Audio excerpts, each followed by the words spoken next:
Narmada Parikrama.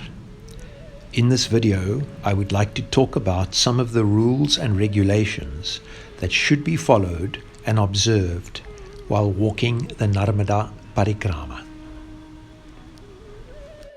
Once you and my Narmada have decided where you are going to start your spiritual journey of inner purification and penance from, there are a number of formalities that you should adhere to.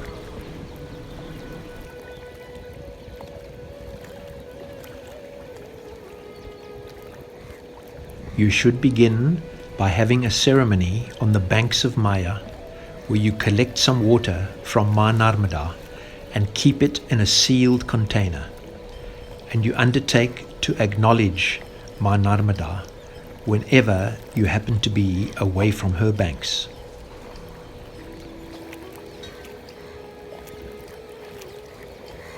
Narmada.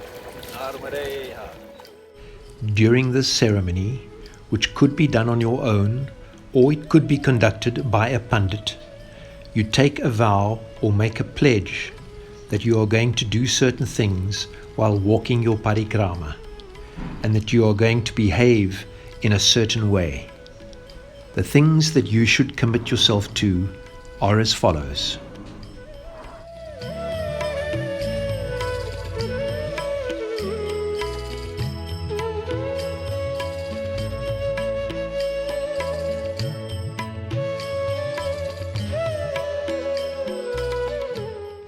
You begin by making a commitment that you are going to walk in a clockwise direction and as close to Ma Narmada's bank as is possible, and that you will not cross over Ma Narmada or get onto an island. You commit to not carrying any food for more than 2 days' consumption, and that you will not carry any money. You undertake to bathe in Ma Narmada wherever it is possible, and you vow not to pollute her or her surroundings. You vow to keep learning to depend on Maya for all your needs, and you open yourself up to hearing her guidance, and you surrender to her protection.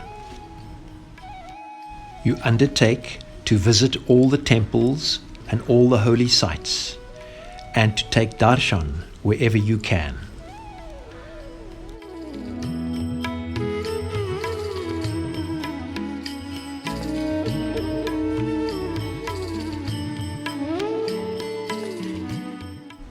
You should get a copy of your identification card or document certified by the local municipality or similar official of the town where you are starting your parikrama from, and you should carry this document throughout your journey. So we're going to do clean shave. You should have your head and face shaved, and then you should not shave or cut your hair for the remainder of your journey, and not until you have returned to your original starting point. If you are a purist, then you should aim at walking barefoot, although this is rare in this modern age and almost no one does this anymore. You undertake to wear white, yellow or orange, and to make sure that your dress is always moderate and that you do not wear pajama pants.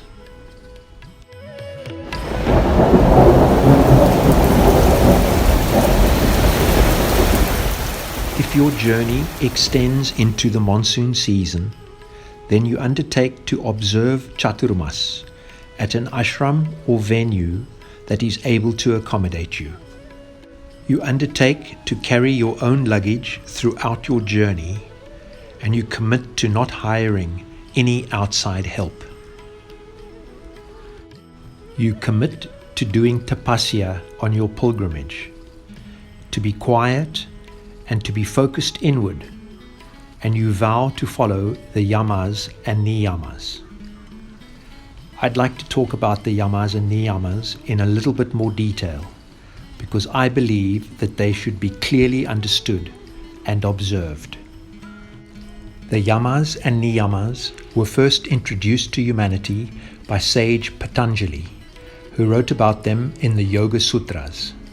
They are fundamental ethical principles that serve as guidelines for how to live a meaningful and purposeful life, while fostering harmony with oneself and with others.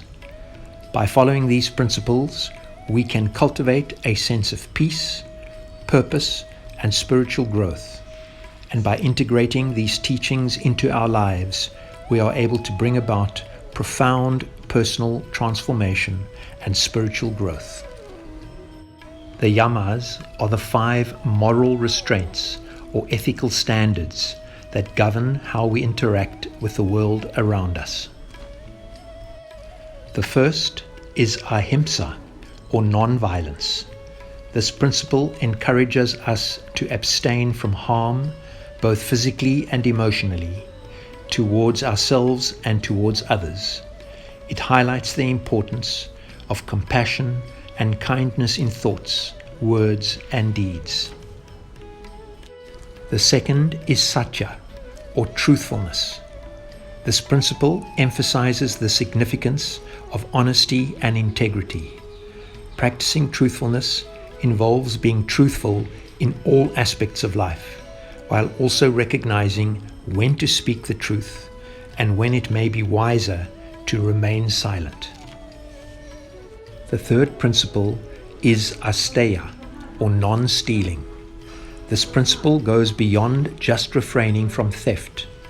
It encompasses the avoidance of taking anything that is not freely given, whether it be time, energy, or intellectual property, promoting respect for others' rights and contributions. The fourth principle is brahmacharya, or celibacy, or moderation. This principle has traditionally been interpreted as celibacy, but is now often seen as the practice of moderation in all areas of life, which includes sexuality, consumption, and desires. It encourages a balanced approach to prevent excess and maintain focus on spiritual goals. The fifth principle is aparigraya, or non-possessiveness. This principle refers to the practice of letting go of attachments and desires for possessions. It encourages living with a sense of detachment from material wealth and physical accumulation, promoting a sense of freedom and peace.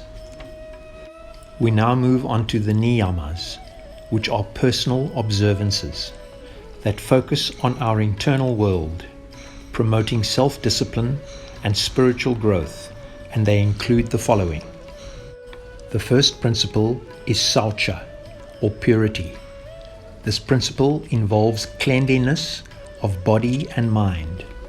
It encourages the removal of impurities, both physically through proper hygiene and mentally by cultivating positive thoughts and emotions. The second principle is santosha, or contentment. Santosha is about finding happiness and contentment in the present moment, regardless of external circumstances. It teaches the value of gratitude and acceptance, encouraging us to appreciate what we have. The third principle is tapas, or discipline. Tapas is about self-discipline and the willingness to undergo hardship for the sake of personal growth. It promotes practices that build resilience and strength, whether through physical exertion or mental focus. The fourth principle is svadhyaya, or self-study. This principle emphasizes the importance of self-reflection and learning. It encourages us to study the sacred texts, to engage in personal introspection, and to seek a deeper understanding of ourselves and our place in the universe.